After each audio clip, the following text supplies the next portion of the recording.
The dark mystery of the Nebraska hog farm.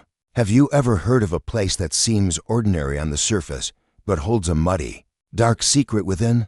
In a rural county in Nebraska, there was a hog farm that, to an outsider, looked no different from any other livestock operation. But beyond the high fences and the pungent odor of the pig pens, a horrifying story was hidden. The widows who worked there began to disappear, one by one, without a trace. At first, no one thought much of it. People assumed the women had moved on, perhaps remarried, or found better jobs elsewhere. But as time went on, it became clear that something was unnatural.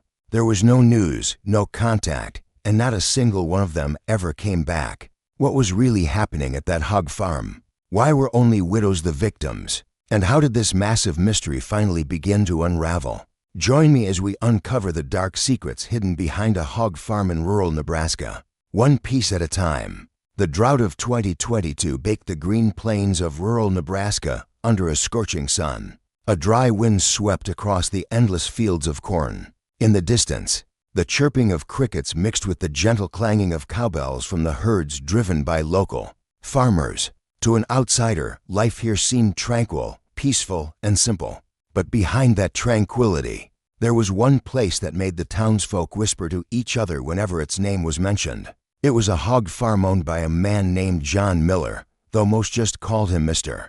Miller. He was a middle-aged man in his mid-50s, with a face that looked deceptively simple and a slow, deliberate way of speaking. He was often seen in worn-out work overalls when he went to the local diner. The farm was located quite a distance from the main residential area of the town. To get there, one had to travel down a dirt road that was dusty in the dry season and a muddy mess during the rains. The green fields stretching on either side of the road added to the sense of isolation. A high steel gate stood strong, surrounded by barbed wire and dense trees, as if to firmly block the gaze of the outside world. Few knew what actually happened beyond those high walls, except for the occasional sharp squeal of pigs that could sometimes be heard. All the way to the town road, the farm became well known not only because it raised thousands of pigs, but also because of the way Mr. Miller hired his employees. He only accepted women who had been widowed, whether they lost their husbands to accidents, illness, or other reasons. Most of them came from distant, struggling towns in places like Ohio, Pennsylvania, or even West Virginia. His official reason was simple: those women need jobs, and I just want to help, Mr. Miller once told a neighbor. It's a shame, them being all alone. They need a place to live.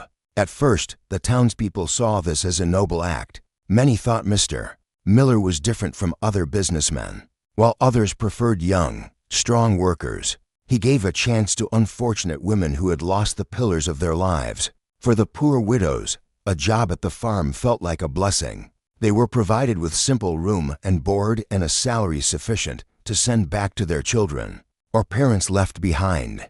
But as time went on, the whispers began. Martha, who ran the local general store, often saw the faces of the new women who came to work. They usually looked tired but were full of hope. Strangely, after a few months, one by one, they would no longer be seen. Probably found a better job, someone would say. Maybe she ran off with a new man, another would reply. But the strange thing was, not a single one of them ever came back to visit or say hello to the townspeople they had come to know. This strangeness made some people uncomfortable. That farm is big, but it has a creepy vibe, one woman said at the local diner. Mr. Miller seems devout enough, but why do his employees keep disappearing like that? She asked, furrowing her brow. Amidst this curiosity, one name became the center of attention: Sarah Jenkins, a young widow from Ohio. She had only been working at the farm for a few months. Initially, she would diligently buy her necessities at the town store. She had a kind face and smiled often, but suddenly, she hadn't been seen for a while. Martha, who often sold vegetables to her, found it strange. Sarah usually bought peppers and onions every week, but I haven't seen her in over a month, she muttered. The story of Sarah Jenkins's disappearance slowly spread by word of mouth, adding to the mystery surrounding Mr. Miller's farm. The townspeople wanted to know more, but their daily lives of tending to their fields, Raising their children and making a living kept their curiosity confined to brief conversations at the diner or the morning market. No one dared to dig any deeper. What the townspeople didn't know was that in a small house in Ohio, an elderly mother named Mrs. Davis was anxiously waiting for news from her daughter every day. Her beloved daughter, Sarah, had not been in touch for over 3 months. Her phone was off, and she hadn't replied to the letters sent by her young daughter Emily. The mother's heart began to fill with suspicion and fear, and it was from here that a long story filled with mystery, courage, and tragedy was about to unfold. The name Mr. Miller became increasingly well known among the residents of the small Nebraska town, not just because his hog farm was large, but because he hired employees in a very different way from others. Instead of looking for young people or strong men, he exclusively employed women who had been widowed. Whenever news of a woman struggling after losing her husband was heard, whether from Ohio, Pennsylvania, or West Virginia, someone sent by Mr. Miller would find them. The message was always the same: if you need a job, come to the farm. Room, board, and a salary are guaranteed. At first, many considered the act noble. Mr. Miller is really different, trying to help those poor widows, people said. But others found it strange. Why only widows? There are other people who need jobs. Behind that assessment was an unspoken logic. Widows were easier to control. They often came from out of town, didn't know many people, and had to endure for the sake of their livelihood, as they had no other options. They worked without asking too many questions. One of them was Sarah Jenkins. After her husband died in an industrial accident, her life changed drastically. She had to support her two young children, Emily and Michael Jr., on a meager income. She had worked at a laundromat, helped in a restaurant, and even sold baked goods on the street. But nothing was enough. When she received the job offer in Nebraska, she saw it as a great opportunity. Despite advice to be careful, Sarah left. She entrusted her children to her mother, Mrs. Davis, and traveled the long road to Mr. Miller's hog farm. Upon her arrival, Sarah was warmly welcomed. Mr. Miller spoke gently, as if he understood everything. "I know you've had a hard life. You can work here with peace of mind. Just think of it as your own home. As long as you're diligent, I'll provide everything you need." Those words reassured Sarah and even moved her a little. The initial work was hard. The pungent smell of the pig pens, the loud squealing of the pigs, and the physical exhaustion from cleaning manure and preparing feed wore her body down. But Sarah endured. She always pictured her children's faces, and her heart warmed every time she could send some money home. At the farm, Sarah was not alone. There were other women, also widows, from various other regions. They lived in a modest bunkhouse, sleeping on thin mattresses laid side by side. At night, whispers of longing for family, stories of the past, and hopes for the future could often be heard. But strangely, none of them stayed for long. After working for a few months, Sarah realized that the names she knew were disappearing one by one. For instance, Mrs. Henderson from Pennsylvania suddenly vanished. Rumor had it she had returned to her hometown. And Mrs. Baker from West Virginia was said to have left with a new man. But no one had ever seen them leave. There were no goodbyes, no news. It was as if they had vanished into thin air. This was also noticed by Martha, the owner of the general store who often did business near the farm. She found it strange that the faces that used to diligently buy peppers or onions from her suddenly stopped appearing. "It's so strange. The workers there change so quickly. Just when you get to know them, they disappear without a trace," she said, shaking her head. What made Sarah even more suspicious was a building at the end of the farm, called the feed processing shed. Mr. Miller never allowed other employees to enter it. "The machinery is large and dangerous. I'll handle it myself," was his reason. Every night, the sound of a large machine running fiercely could be heard from that building, sometimes mixed with an unusually foul smell. It wasn't just the smell of animal feed, but something sharper, more pungent. Sarah wanted to ask several times, but stopped herself. She knew this job was her only hope. Saying too much could mean losing her livelihood. Though questions swirled in her mind, she chose silence. Amidst her fatigue, she found time to call her mother in Ohio. At first, it was once a week, then once every 2 weeks.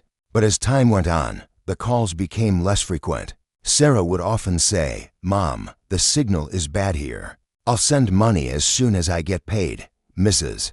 Davis believed her, but secretly her heart was worried. To the townspeople around the farm, all of this was just a topic of conversation. They were more preoccupied with tending their fields and families. The disappearance of a strange worker from out of town was not considered important. Probably went to work somewhere else, was the common thought.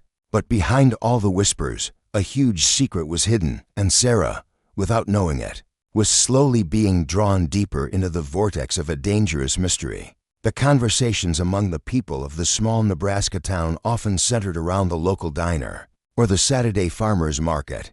Usually, it was about the price of corn, the weather, or the upcoming town fair. But for the past few months, there was one topic that always came up in between conversations: Mr. Miller's hog farm. At first, the talk was tinged with admiration. "It's amazing. The number of pigs keeps growing," one man said, taking a sip of his beer. "I heard it's in the thousands," another added. "Yeah, and I heard Mr. Miller even bought new machinery. Business must be good." Everyone nodded. Some were envious, some were proud that a local was successful. But slowly, the tone of admiration turned to one of questioning. The women at the market began to whisper, "Have you noticed? The workers at that farm changed so quickly," one woman asked. "That's right. First, there was the woman from Pennsylvania, then the one from West Virginia. Now it's the one from Ohio. Goodness, they've all vanished without a trace," another chimed in with a small voice. Among them, Martha was the most vocal. Running the general store, she was the most familiar with the workers. She knew who bought more peppers, who liked to haggle. That's why she was the first to notice when those faces no longer appeared. "It's so strange," she said at the morning market. "If they really went back home, they would have at least said goodbye or asked someone to pass on their regards. This is disappearing without a trace, as if they evaporated." Her words gave some people goosebumps, but many just shrugged. The townspeople were curious, but most chose to turn a blind eye. Life was already hard enough. The fields needed to be tilled, the livestock needed to be fed, and the children needed tuition. Talking about strangers who came and went was considered unimportant. "Don't meddle in other people's business. You'll just get into trouble," one man said at the diner. Nevertheless, the suspicion continued to grow. The young people started to make jokes about it. "Be careful when you pass the farm at night, or Mr. Miller will get you," they teased. Some even swore they had seen bright lights from the feed processing shed in the middle of the night. At a time when everyone should have been asleep, the name Sarah Jenkins was mentioned more frequently. A few residents still remembered her face, the woman from Ohio who always greeted them kindly. She was often seen buying onions or vegetables at the store, but she hadn't been seen for a long time. "Where did Sarah go? I heard she's still working there," one woman asked. "I don't know. It's strange. She was such a nice and polite person, and now she's gone," Martha replied with a worried look. The suspicion deepened when a former employee of the farm, a man named Mike, came to town. He had worked as a construction worker at the farm but didn't last long. He whispered to a close friend, "I left because I couldn't stand it. Every night, the machine in the feed processing shed makes a terribly loud noise. The smell is strange too, enough to give you a headache. And no one but Mr. Miller is allowed inside." Mike's story spread quietly by word of mouth. For those who were already suspicious, his testimony was like adding fuel to the fire. But as always, the rumors only circulated in a small circle. No one had the courage to report it to the police. Everyone remained silent, a mix of curiosity and fear. Whenever Martha passed the road leading to the farm, she would often get lost in thought. She remembered the faces of the women she had known for a short while, before they disappeared without a trace. "What on earth is happening behind those high walls?" she would mutter. But she was just a shopkeeper. Besides remembering and wondering, she had no power. The townspeople went on with their lives. The fields still needed to be cultivated, and the market was bustling every morning. But behind all that routine, the whispers about Mr. Miller's farm never completely disappeared.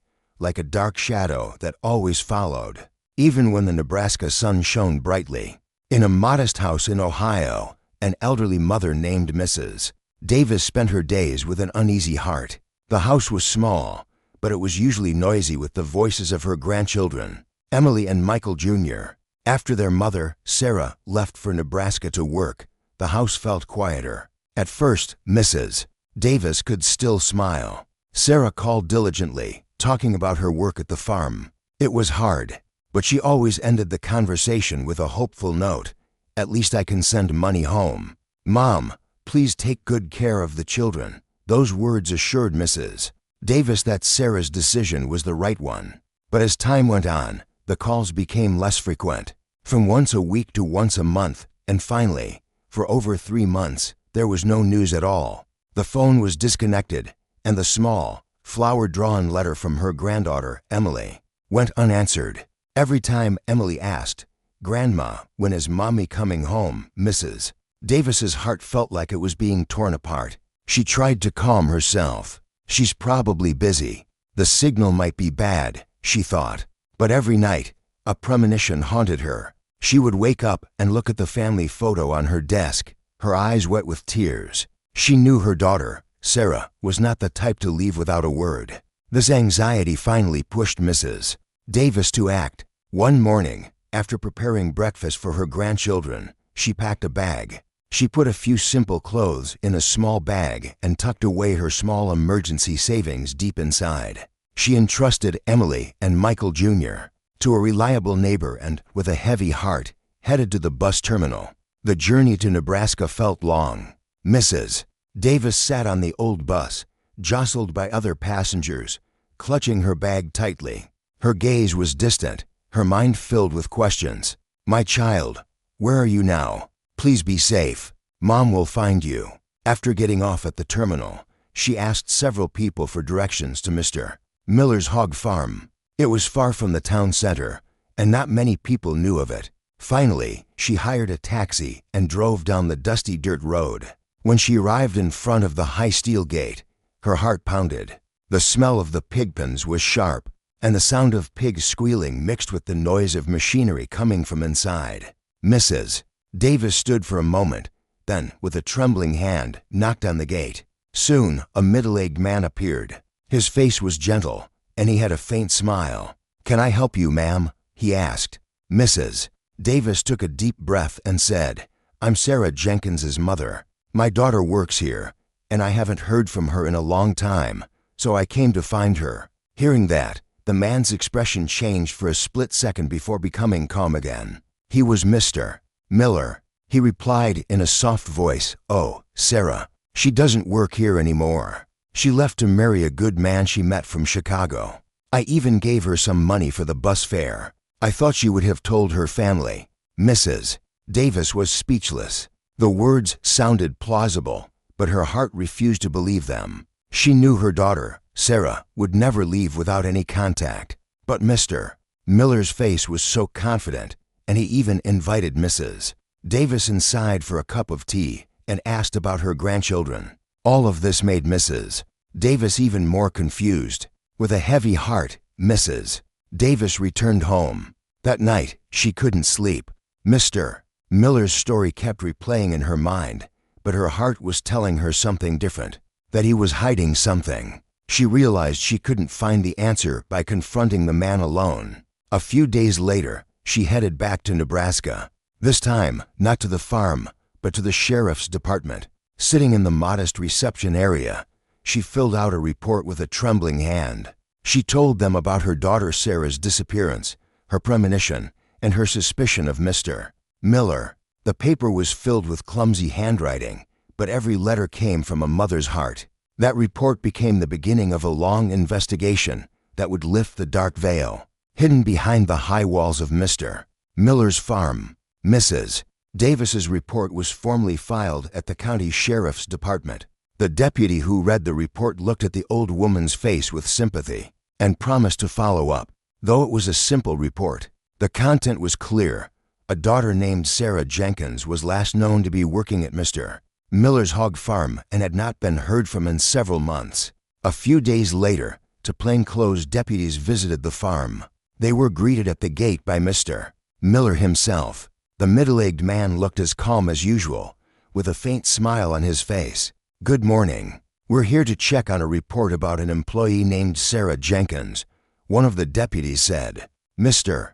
Miller slowly nodded. "Oh, Sarah. Yes, she worked here for a while, but she quit a long time ago. Said she was going to live with a man from Chicago. She said her goodbyes properly, and I even gave her some money for the bus fare. I thought she would have contacted her family by now." His voice was firm, without any hesitation. The deputies asked if they could see the room where Sarah used to stay. Mr. Miller pointed to a modest bunkhouse. The room was empty, with only a thin mattress lying there. There were no personal belongings. "We clean out the rooms whenever an employee leaves," Mr. Miller explained briefly. The investigation continued with a tour around the farm. From the outside, everything looked normal. Rows of pig pens, workers busy moving about, and the distinctive pungent smell. Nothing seemed suspicious. One of the deputies asked if there were any employee-related documents or records, such as copies of IDs or contracts. Mr. Miller shook his head. "We're a small business. We don't have formal contracts. People come, work, and leave. It's all very simple." The answer sounded plausible in a rural setting where administrative procedures were often lax. Almost an hour later, the deputies left. Their report contained only simple notes. Subject has a history of employment at the location. According to the owner, she voluntarily resigned about 3 months ago. No personal belongings found. No direct witnesses to her departure. At the sheriff's department, the report was classified as a voluntary disappearance. A person who may have left on their own accord without informing their family. For the police, such cases were not uncommon. Many female workers from poor regions would quietly choose a new path. When Mrs. Davis heard the explanation, she could hardly believe it. She was called to the sheriff's department and was told that the case had been put on hold due to insufficient evidence. "Ma'am, we will keep the report on file. If any new leads come up, we will take action again," a deputy said in an official tone. Mrs. Davis nodded, but her heart refused. She knew her daughter, Sarah, was not the type to abandon her to young children without a word. To her, the answer only added to her pain. That night, Mrs. Davis returned to a small motel room in the town. She sat for a long time, staring at the floor. With a trembling hand, she clutched Sarah's photo, and tears flowed silently. Disappointment weighed on her chest, but beyond it, a resolve began to sprout. "If they treat this as an ordinary matter, I can't stop. I will keep searching." In the town around the farm, the news that the police had visited briefly circulated.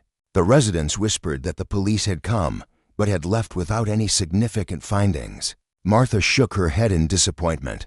"It looks normal on the surface, but I'm sure he's hiding something." Other residents chose to remain silent. To them, Mr. Miller was still known as a benevolent man who helped poor widows. No one had the courage to cast accusations without evidence. As the days went by, Mrs. Davis's report was buried among other case files. But for a mother, time could never erase the pain of loss. Mrs. Davis stayed in Nebraska, trying to find even the smallest piece of information. Though the initial investigation had hit a dead end, this story was far from over. On the contrary, from a mother's persistence, the seeds of a massive investigation began to sprout. An investigation that would later reveal the dark side hidden behind Mr. Miller's calm smile. Days passed, but Mrs. Davis did not stop. Whenever she had the chance, she would return to the sheriff's department to inquire about her daughter's report. The answer was almost always the same. "There's no progress yet, ma'am. Please wait a little longer." Though disappointing, she never gave up. Her persistence slowly became known up to the state level. An internal report noted that a mother kept coming to inquire about her daughter's disappearance case. This caught the attention of the Nebraska State Patrol. A small meeting was held at the headquarters. Captain Hayes, a detective with extensive investigative experience, received the thin file on Sarah Jenkins's disappearance. He read it carefully. Young widow. Last known place of employment, Mr. Miller's farm. No contact since. There were also records of several other employees who had disappeared in a similar pattern. Captain Hayes's expression turned serious. Several women, all widows, all disappeared in the same way. This can't be a coincidence. He knew that a repeating pattern was a red flag. He immediately decided to form a special task force. His instructions were clear. First, retrace the names of everyone who had ever worked at the farm. Second, visit their families directly and listen to their stories. Third, find objective financial patterns and signs of life. Several young troopers scattered to Ohio, Pennsylvania, West Virginia, and even further. To begin the investigation, they visited the families' homes. The results were chilling. Almost every story was the same. At first, the employees sent money regularly. Then suddenly, the contact was cut off. And the last news was always similar. I heard she ran off with a new man. Captain Hayes became even more convinced that something was being hidden behind the walls of Mr. Miller's farm. But the biggest challenge was still the lack of physical evidence. Without it, it was difficult to pin down a man like Mr. Miller, who managed his image so well. Meanwhile, Mrs. Davis persisted. Though she had heard the same answer countless times, she did not waver. Her courage made many of the young troopers respect the old mother. To them, Mrs. Davis's tears and prayers were the reason this case should not be buried. One afternoon, a trooper quietly approached Mrs. Davis as she was leaving the station. "Ma'am, don't lose hope. This case is now being handled by the state. A competent superior is taking it seriously. We need your prayers." Those words brought a small measure of relief to Mrs. Davis's heart. In the task force office, Captain Hayes compiled a list of 7 missing women. He recorded their hometowns, their period of employment, and the last time they were heard from. 7 names, 7 stories, and one common pattern. We're not just talking about one person. If something is really wrong, this could be a major case. We have to be careful, he said. The team moved quietly. Some traced bank records, some monitored the farm's activities from a distance, and others looked for former employees who could provide testimony. Every piece of information became part of a giant puzzle that was slowly taking shape. Meanwhile, the residents of the small Nebraska town still whispered. They had heard rumors that the state patrol had started an investigation. Some were relieved, some were afraid, but no one had the courage to speak openly. Martha, who had been suspicious from the start, just hoped the truth would soon be revealed. Every night, Mrs. Davis would look at Sarah's photo and pray quietly. She didn't know that her prayers were now in step with the task force led by Captain Hayes. They were preparing to dig deeper into the mysterious pattern of the women's disappearances. And without them knowing it, a new phase had begun, a path that would lead them to a terrifying truth. The special task force formed by Captain Hayes began to move. Every step was taken with caution. Without solid evidence, this case could be buried again. They started by tracking down the families of the missing employees. From Ohio to Pennsylvania, troopers visited modest homes. In Ohio, a mother said, "My daughter used to send money every month without fail. She said the work was hard, but the pay was decent." Then one day, the contact just stopped. People said she ran off with a man from Chicago, but we haven't heard from her since. In Pennsylvania, a woman's brother showed them a bank book that had been empty for a long time. At first, there were regular transfers from the farm's company name. Then, it suddenly stopped. After that, she completely vanished, he said softly. Similar stories were repeated in various regions. First, there were remittances, then a complete cutoff. And the final reason was always similar: ran off with a new man. Captain Hayes shook his head. If they really left voluntarily, there should be some trace left: phone records, new transaction history, or at least some news to their families. But this all stopped at once. There's something bigger behind this. On his orders, the team traced the victims' bank accounts. The results were shocking to everyone. Almost all the accounts showed the same pattern: regular deposits from a company called Heartland Livestock, and in the final month, a large withdrawal. After that, the accounts went completely dormant. No trace at all, an analyst said. This is a systematic pattern. Everything ends at one point. Captain Hayes now stared at a board full of names and dates. Red lines connected one case to another, forming a chilling relationship. 7 women, 7 stories, 1 pattern. But he realized one thing: a pattern was not legal evidence. Without witnesses or direct physical evidence, it was difficult to pin down a man like Mr. Miller. Life in the small Nebraska town seemed to go on as usual. Mr. Miller still appeared at the local diner, greeted people kindly, and sometimes offered small help. On the surface, he still looked like a benevolent figure. Martha, the general store owner who had been suspicious for a long time, just muttered, "My gut feeling was right.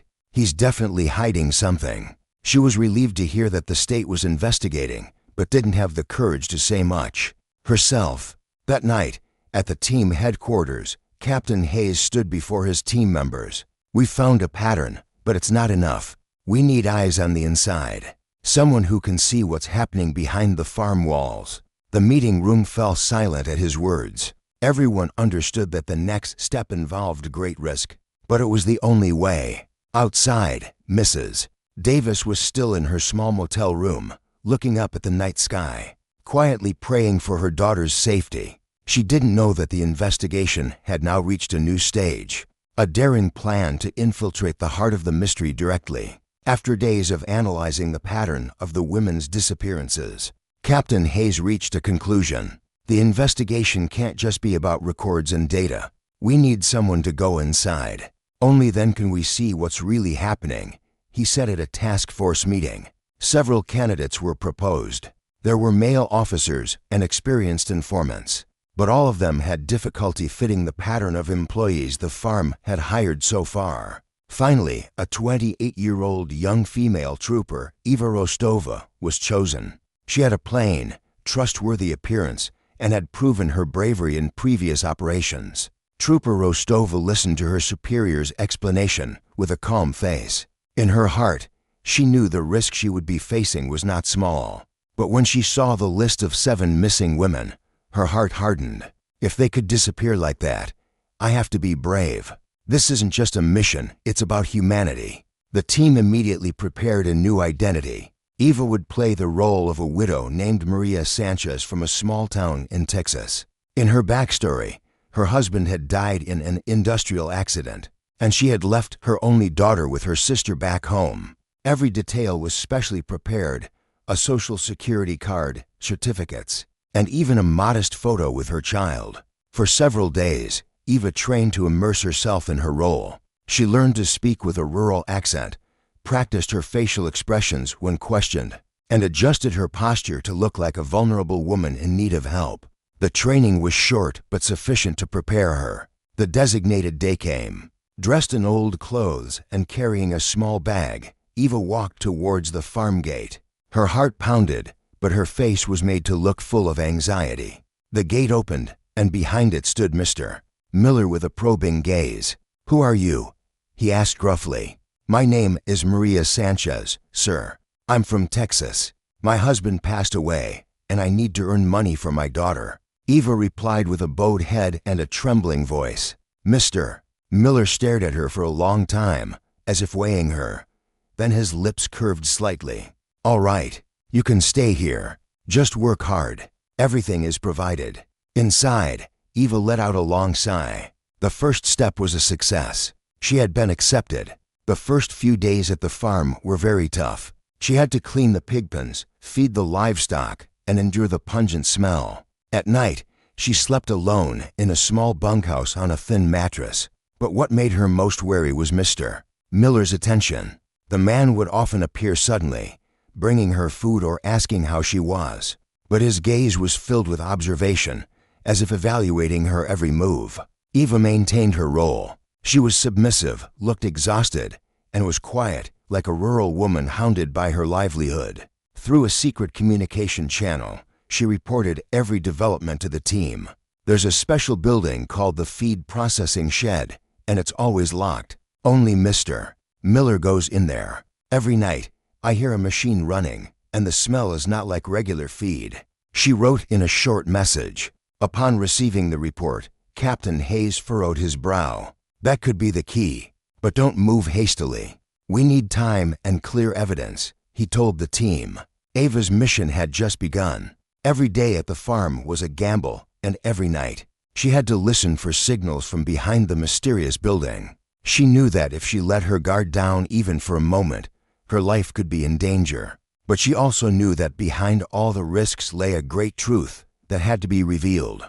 And the small step she had just taken might be the path to unraveling the mystery that had swallowed so many women without a trace. Ava's life at the farm continued under intense vigilance. During the day, she cleaned the pig pens, prepared the feed, and carried heavy sacks as usual. At night, she lay in her bunk, but her ears were always alert. The sound of machinery from the feed processing shed in the distance was often accompanied by a foul smell, unnatural for animal feed. One night, the sound lasted longer than usual. Eva held her breath, trying to remember every detail. There's something in there. I have to find out, she vowed to herself. The next day, pretending to fetch water, she approached the building. The feed processing shed looked sturdy, and its iron door was always locked. The windows were tightly shut, with only a small gap at the top. Through it, Eva could see the faint outline of a large machine and a floor that was wet, as if it had just been cleaned. As she tried to get closer, she heard footsteps. Mr. Miller appeared, a key in his hand. "What are you doing here?" he asked gruffly, his eyes full of suspicion. Eva pretended to be flustered and bowed her head. "I'm sorry, sir. I took a wrong turn while getting water." Mr. Miller stared at her for a long time, then sighed. "Don't come near here. There are dangerous machines. You could get hurt." Eva quickly left. On the surface, she looked relieved, but in her heart, her conviction grew stronger. Something was hidden behind that iron door. A few days later, she sneaked into an old warehouse near the feed processing shed. The building was rarely used, filled with dust and cobwebs. In a corner, she found a wooden box. When she carefully opened it, its contents made her body freeze. Wrinkled women's clothes, a small handbag, and cheap jewelry like a silver ring and a plastic necklace. Judging by the quantity, it clearly belonged to several people. Ava's hands trembled, but she quickly regained her composure. She photographed everything with a small camera hidden in her clothes. After closing the box tightly, she left the warehouse as if nothing had happened. The photos were immediately sent to the team through the secret communication channel. Upon receiving the report, Captain Hayes frowned. "This is a major clue. We need to cross-reference it with the victims' families. But Trooper Rostova must stay inside for now. It's not time to move yet." The next night, the machine's sound from the feed processing shed was heard again. This time, it was louder, accompanied by a pungent, foul smell. Carefully, Eva left her bunk and approached the building. Through a small crack in the wall, she saw Mr. Miller's shadow operating a large machine. He was putting something inside, but it was too dark to see clearly. After the machine stopped, the sound of water was heard, as if he was washing the floor. Soon, the door opened slightly, and Mr. Miller came out. His face was glistening with sweat, and his hands were dirty. He quickly locked the door tightly and left. Eva quickly hid to avoid being seen. Her heart pounded, and cold sweat wet her temples. That night, she tossed and turned, unable to sleep. The next day, she wrote a report, witnessed a machine operating in the feed processing shed in the middle of the night. A strange and pungent smell was present. Also found women's personal belongings in the warehouse. Captain Hayes read the report with a serious face. "We're getting closer. But to go further, we need scientific evidence. Trooper Rostova must remain calm and continue to observe." Eva realized that a great secret was slowly being revealed behind the feed processing shed. But at the same time, she knew that the more she saw, the greater the danger surrounding her became. Trooper Eva Rostova's report further solidified Captain Hayes' conviction that something massive was hidden behind the farm. But he also knew that without scientific evidence, all findings would be considered mere speculation. So he ordered his team to track the financial trail and chemical purchase records. If he's really hiding something, there will be traces on the outside. Money and goods can't just disappear like that, he said firmly. The investigation began by examining the transaction records of a company called Heartland Livestock At first, everything seemed normal: feed payments, barn equipment, daily necessities. But upon deeper investigation, suspicious points emerged. For years, the company had been regularly purchasing large quantities of sodium hydroxide and sulfuric acid, far exceeding the normal needs of the farm. A chemical analyst said briefly, "If it's just for cleaning the barns, this amount is too much. There must be another use for it." In addition to the chemical trail, the team tracked Mr. Miller's personal cash flow. The bank records showed a striking pattern. Every time a new employee came in, there was always a large cash withdrawal a few months later. After that, there were no more transactions related to that employee. It was as if there was a cycle: hire an employee, pay them for a few months, and then an end to everything. A young investigator reported. For confirmation, the team visited the victims' families. In Ohio, a mother burst into tears upon seeing the records. "That's right. This is the month my daughter last sent money. After that, she completely disappeared." In Pennsylvania, a victim's brother also nodded. "Yes, after this withdrawal, the account was empty. We thought she had moved, but there was no news." The family's testimonies supported the team's analysis. The pattern of the women's disappearances matched the pattern of financial transactions.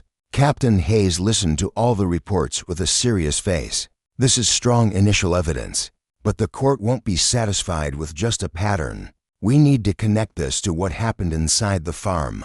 He sent a secret message to Eva: "Keep observing the feed processing shed.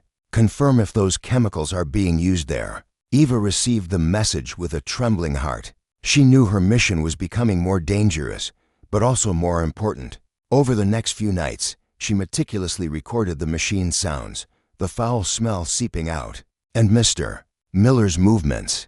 At the headquarters, all findings were organized on a large board: chemical records, financial patterns, Eva's reports. Red lines connected the pieces of information, creating one large picture, a system that seemed meticulously designed to cover something up. Captain Hayes stood in front of the board. "We're getting closer, but we need one more decisive blow. The moment we secure scientific evidence from the scene, he will have no way out." That night, when the headquarters office quieted down, Captain Hayes stared at the list of 7 missing victims. In his heart, he whispered, "You will not be forgotten. We will find the truth for you." Elsewhere, Mrs. Davis was still in her small motel room, praying fervently. She didn't know the specific movements of the police, but she felt that something big was underway. Her prayers and hopes were now one with the efforts of the task force to unravel the mystery of Mr. Miller's farm. And at the end of the town, the feed processing shed stood silently. It looked ordinary from the outside, but inside, it held a secret that could no longer be contained. The nights at the farm were usually filled only with the sounds of animals and the smell of the barns.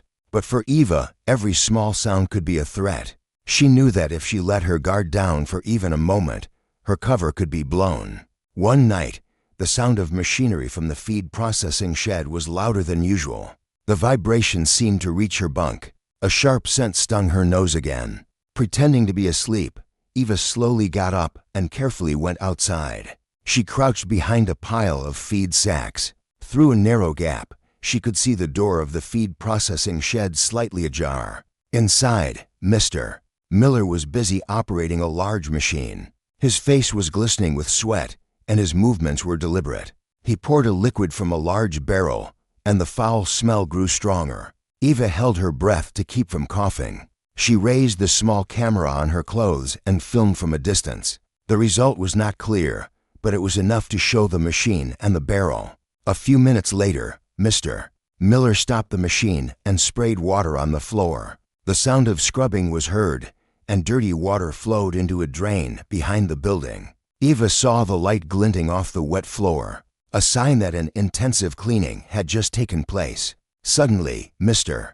Miller came out. He stood in front of the door for a moment and lit a cigarette. His eyes scanned the surroundings. Eva held her breath and pressed herself closer to the sacks. Those few seconds felt like an eternity. Fortunately, a moment later, Mr. Miller went back inside and closed the door tightly. Eva returned to her bunk with careful steps, making sure not to leave any traces. That night, she couldn't sleep soundly.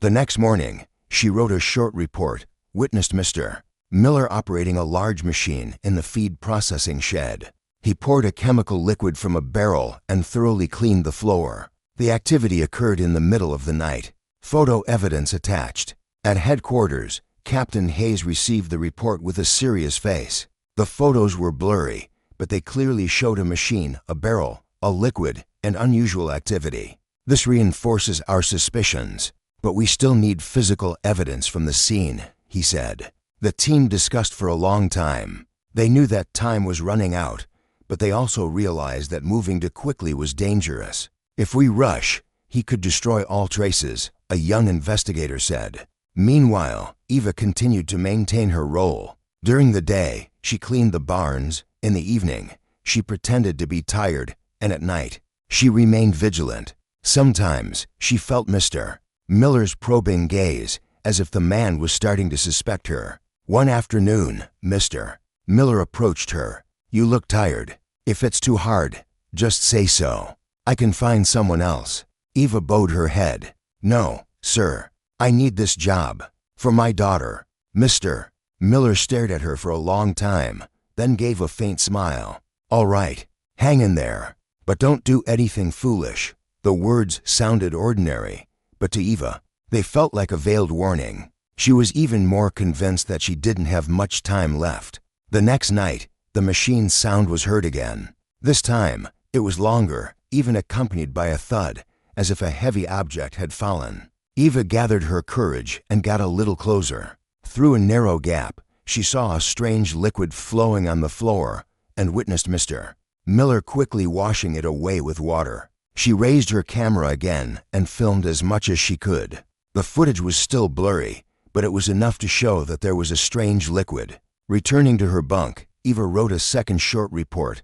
Machine sound was longer, accompanied by a thud. Witnessed a strange liquid on the floor, which was immediately washed away with water. Photo evidence attached. At headquarters, Captain Hayes stared at the board full of red lines.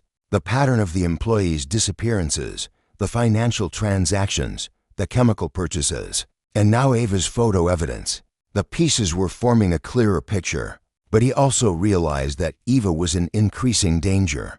"We can't wait any longer. It's time to think about the next step," he told the team.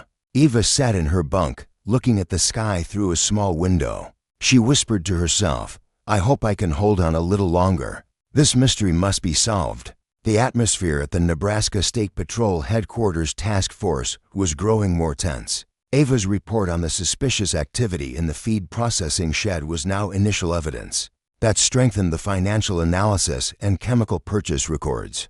Captain Hayes stared at the large board full of red lines. "We can now see the big picture, but to apply for an official warrant, we need a clear legal basis. Without it, this case could be considered mere speculation."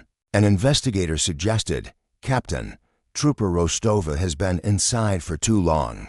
The risk increases if we wait any longer." Captain Hayes slowly nodded. "I know. That's why we're looking for a legal loophole. There's a path we can use." The team soon found a crucial piece of evidence: the purchase of sodium hydroxide and sulfuric acid was made without an official distribution permit. This was a sufficient legal basis to obtain a warrant to search the premises. "We can apply for a search warrant for violating the Hazardous Materials Management Act," a team member explained. Captain Hayes slammed his desk. "Good. Process the paperwork immediately. We have to move quickly." While the legal process was underway, Eva felt the pressure at the farm more intensely. Mr. Miller started to look at her with suspicious eyes more often, and it felt like her every move was being watched. One afternoon, Mr. Miller approached her. "Maria," he said gruffly, "how long have you been working here?" Eva bowed her head. "Almost 2 months, sir." "You're diligent, but I don't like people who ask too many questions." Eva quickly replied, "I just do my work, sir. I haven't asked anything unnecessary." Mr. Miller gave a faint smile and walked away. The short conversation was enough to make Eva uneasy. She sent a quick message to the team. "I think I'm starting to be suspected. Please hurry with the next step." The message convinced Captain Hayes that they could no longer delay. Fortunately, good news soon arrived. An official warrant from the prosecutor's office had been issued faster than expected. At headquarters, Hayes announced the plan. First, we will safely extract Trooper Rostova to ensure she is not in danger during the operation. Second, we will deploy forces from multiple directions to surround the premises so the suspect cannot escape. Third, we will prepare a forensics team to secure physical evidence as quickly as possible. All preparations were made quietly. There could be no information leaks. At the farm, Eva spent her days with a trembling heart. She continued to work, continued to play the role of a vulnerable woman. But her gut told her that danger was very close. That night, she sat in her small bunk, looking at the sky and whispering to herself, "I hope I can hold on a little longer. The operation must be imminent." Meanwhile, Captain Hayes stood in front of a large map of the county. His index finger pointed to the access road leading to the farm. He turned to his team members and said, "A large-scale operation is imminent. Tomorrow or the day after, everything will be decided." That night, the sky over Nebraska was dark, covered in clouds. The damp air was still, as if holding its breath before a big event. At a secret post near the farm, dozens of police officers dressed in black were getting ready. Weapons, radios, and forensic equipment were all prepared. Captain Hayes stood in front of a large map. His voice was firm but calm. Team A will surround the main gate. Team B will enter from the east flank, near the warehouse. Team C will approach from the back, where the river flows. Our objectives are clear: secure the suspect, rescue Trooper Rostova, and ensure that physical evidence is not destroyed. Everyone moves quietly until you get my signal.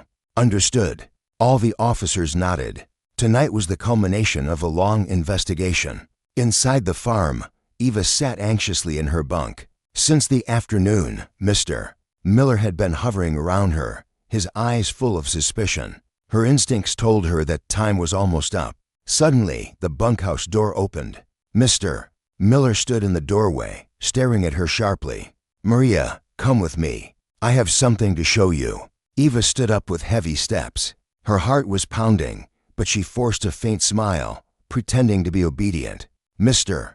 Miller led her to the feed processing shed. Inside, the heavy sound of machinery could be heard, and a strange scent wafted out, sending a chill down Eva's spine. Outside the fence, police forces were crawling in the darkness. Whispers were heard from a small radio, all teams in position. Awaiting signal, it was Captain Hayes' voice. Inside the feed processing shed, Mr.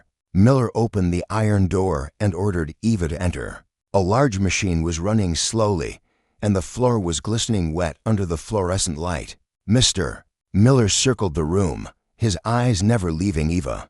"You're different from the others," he said in a low voice. "Too calm, too observant. Who are you?" Eva bowed her head. "I'm just an ordinary woman, sir. I just needed a job." Mr. Miller approached her. His face was only a foot away. His hand roughly grabbed Eva's shoulder. "Lies." At that moment, Eva felt this was the end of her life. Her breath caught, but before she could react, a loud noise shook the night. Crash! The main gate was smashed. Sirens blared, and shouts of command echoed. "Police! Don't move!" Mr. Miller was stunned. He pushed Eva aside and tried to close the feed processing shed door, but forces were already swarming in from all directions. Captain Hayes was at the forefront, commanding, "Get him alive. Secure every room." Mr. Miller grabbed a blunt object and tried to resist, but 3 officers quickly subdued him. Handcuffs were slapped on Mr. Miller's wrists, and his face was forced down. Eva collapsed on the floor, trembling. A team member immediately covered her with a blanket and led her out. "You're safe now." The operation was a success. Outside, the once quiet farmyard was a sea of flashlights and police vehicle lights. The forensics team entered the feed processing shed and took samples from the machine, the floor, and the barrels. Captain Hayes stood firm in the middle of the yard, looking at the building with heavy eyes. "We're finally here," he said softly. Eva approached him, her face still pale. "Captain, if the police had been just a little late, I probably wouldn't have made it out alive." Hayes patted her shoulder. You were incredibly brave. All of this is thanks to your courage. Soon, Mr. Miller was brought out in handcuffs. His face was cold, his eyes burning with hatred. He glanced at Eva, a sharp look like a final threat. But this time, he was powerless. That night, the farm that had been tightly shut was finally opened. The secret Mr. Miller had kept was now in the hands of the police, and Eva, who had almost lost her life, could finally breathe a sigh of relief for the first time since she had set foot there. The night of the raid was over, but the work had just begun. As soon as the farm was secured, the forensics team immediately moved in. They wore special suits, set up floodlights, and documented every corner. The large machine in the feed processing shed was meticulously examined. A sticky liquid from the crevices of the steel was collected for samples. The floor, which looked wet, was swabbed, and a powdery substance was collected for analysis. The barrels containing chemicals were secured as evidence. The smell is not from a regular cleaner, a forensics agent whispered. The lab results will confirm it. Outside, Eva sat with a female officer, a blanket draped over her. Her face was pale, but her eyes were filled with relief. Captain Hayes approached and gave a small nod of respect. You've done a great service. Now let us finish the rest. Mr. Miller was put into a transport vehicle, handcuffed. His face was expressionless, his eyes still flashing with resistance at times. The next morning, at the Nebraska State Patrol's crime lab, the analysis results came in. The liquid found in the machine contained biological residue mixed with powerful chemicals. The barrels were proven to contain sodium hydroxide and sulfuric acid in quantities far exceeding the normal needs of the farm. An expert explained, these substances can dissolve biological tissue. If it's just for sanitation, this amount is abnormal. Furthermore, several different DNA traces were identified on the floor of the feed processing shed. Although some were damaged by chemicals, it was enough to show that more than one individual had been there. Captain Hayes let out a long sigh. This is the evidence we've been waiting for. Scientific and irrefutable. Based on that finding, the team brought Mr. Miller to the interrogation room. The room was sparse, a wooden desk, 2 chairs, and a low-hanging fluorescent light. 2 veteran investigators entered, one of them Captain Hayes. He opened a file and stared at Mr. Miller. John Miller, you are under arrest for the misuse of hazardous chemicals and involvement in the disappearance of multiple female employees. Would you care to explain? Mr.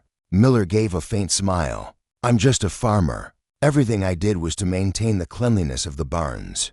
The other investigator placed photos of the barrels on the desk. If it's for cleanliness, why is the quantity of these chemicals so excessive? It's more than what a hospital would need. Mr. Miller was silent for a moment, then replied gruffly, I like everything to be sterile. Captain Hayes did not rush. He took out photos of the women's clothes and cheap jewelry found in the warehouse. Was this also sterile? Mr. Miller's face changed slightly, but he quickly regained his composure. Those are the belongings of employees who left without a word.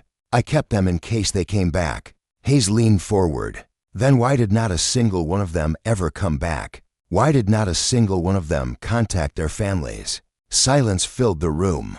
Finally, Hayes took out the initial forensics report. The DNA traces in the feed processing shed are irrefutable. There was more than one person. Once we cross-reference it with the victims' families, you will have no way out. For the first time, anxiety showed on Mr. Miller's face. His cuffed hands clenched into fists on the desk. What's the use of all this? He muttered softly. You people will never understand. Hayes stared at him sharply. Then prove it. Tell us what really happened. Mr. Miller was silent. His gaze was distant, as if he was fighting with his own thoughts. A few minutes passed without a sound, only the ticking of the wall clock. Outside the interrogation room, Eva waited with a female officer. Though she was safe, the shadow of last night still loomed large. She closed her eyes and heard the faint sound of footsteps and conversation from beyond the door. A young investigator said to her, Your testimony was invaluable. Without you, we probably wouldn't have gotten this far. Eva just nodded quietly. She knew her fight was not over yet. There were still families of the victims waiting for answers. That afternoon, Captain Hayes came out of the interrogation room. His face was tired, but his eyes were full of determination. He approached Eva. He's not confessing yet, but the evidence is strong enough. It's only a matter of time. Eva looked at him. Her voice was low. Captain, please make sure the whole truth comes out. Don't let those women just disappear like that. Hayes nodded firmly. That's my promise. That night, at his desk, Hayes stared at a pile of documents. Photos, evidence, forensics reports, transaction records, and the list of victims. All the pieces were there. Now, only one step remained, getting a confession from Mr. Miller, and he knew that the psychological battle in the interrogation room had just begun. That night, the interrogation room was quiet again. A low-hanging fluorescent light illuminated Mr. Miller's pale face. He sat with his head bowed, the handcuffs on his hands glinting. Captain Hayes entered slowly, carrying a stack of documents. He didn't speak right away, just sat quietly and stared at Mr. Miller. After a few minutes of silence, Mr. Miller finally let out a long sigh. "Why are you all trying so hard? What's done is done," he said softly. Captain Hayes remained calm. "Because the truth needs to be revealed. Their families are waiting for an answer. Why did they never come back?" Mr. Miller closed his eyes. His shoulders trembled. "I never trusted women. Not since my wife left me for another man. From then on, I felt all women were the same. I pretended to be kind. I gave them food, a place to stay, a salary. But in my heart, I was planning something else." His voice was hoarse but clear. Every word was like a blade cutting through the air. "At first, I just wanted to scare them. But when someone tried to leave, I couldn't let them. I felt they had to be discarded. And once I started, I couldn't stop. The more people disappeared, the easier it became to cover it up." Captain Hayes stared at him sharply. "And you thought that would repay your pain?" Mr. Miller let out a short, bitter laugh. "No, it never healed. It only made me feel more empty." Silence fell again. Only the ticking of the clock's second hand was heard. Finally, Hayes opened the file and showed the photos of the evidence. "All of this is enough to indict you, but I want to hear it directly from your mouth. Why did you choose them? The widows, the weak women?" Mr. Miller bowed his head. "Because I knew they would believe easily. That if they disappeared, no one would suspect anything. This world is too busy with its own affairs. I thought they would vanish without a trace. But I was wrong. There was someone who cared. Someone who dared to stand up." He glanced up, as if imagining the image of Eva, who had survived. His eyes were hazy, as if he had lost something he never had. Captain Hayes stood up. "Your confession will be recorded. But remember, the law will be enforced. No reason, no past wound can justify what you have done." Mr. Miller did not argue. He just sat quietly, as if all of his strength had drained away. The next morning, the news of Mr. Miller's arrest spread quickly through the small town. Residents gathered in front of the sheriff's department. Some couldn't believe that a person who had seemed so calm had been hiding such a dark side. On the other hand, the families of the victims were summoned. They burst into tears upon seeing the personal belongings that were confirmed to be those of their loved ones. The wound in their hearts would never heal, but at least now they knew the truth. Eva was among them. Tears welled up in her eyes. She felt a sense of relief and, at the same time, a sense of heartbreak. All her efforts had finally paid off, but the truth was so bitter. Captain Hayes approached her. "You completed a very difficult mission. Without your courage, all of this might never have been revealed." Eva slowly nodded. "I just hope that no more women have to go through this." That day concluded with a moral message that resonated in the hearts of everyone involved. That crime can hide behind the kindest of faces. That a wound of the heart, if left unchecked, can turn into deadly hatred. And that the truth can only be revealed when there is the courage to fight for it. At the end of the official police briefing, Captain Hayes looked at the cameras with a firm voice. "This case teaches us all to be more sensitive, more vigilant, and to care more for each other. Let's not let crime grow in silence. Let's protect our families, our neighbors, and those around us. Because sometimes, a small step of concern can save many lives." And with that, the dark story of the Nebraska farm came to a close. It was a tragedy that left scars, but at the same time, it was an incident that left a valuable lesson for everyone. Listeners, the dark story from Nebraska you just heard is not just a shocking criminal case, but also a story that gives us all deep insights. This life sometimes holds unexpected dark sides, and crime can be hidden behind a seemingly ordinary face. From this story, we can learn several important lessons. Never ignore those around us. A simple greeting, a small gesture of concern at the right time, can save a life. Always be vigilant about your surroundings. If something feels strange or too mysterious, don't easily trust it until you know for sure. Most importantly, don't let wounds and hatred sicken your heart. Anyone can be hurt, but only love and generosity can heal it. This story may be over, but its message lives on. Let's pay more attention to our families, our neighbors, and especially to those who are weak and vulnerable. Because sometimes, a small step of our concern can change someone's entire life.